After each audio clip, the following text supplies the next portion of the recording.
Search करें अवामी news. मुल्क भर की ताज़ा तरीन खबरों से बाखबर रहने के लिए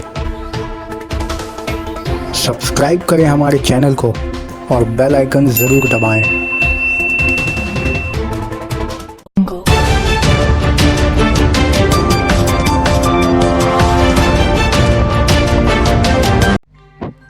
महाराष्ट्र के नवनिर्माण सेना के सदर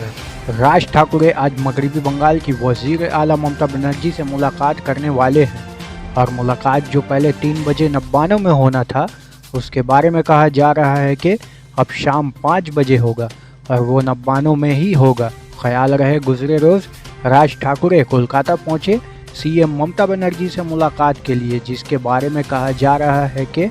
ये मीटिंग मुल्क में बैलेट पेपर पर इलेक्शन कराने की मांग को लेकर,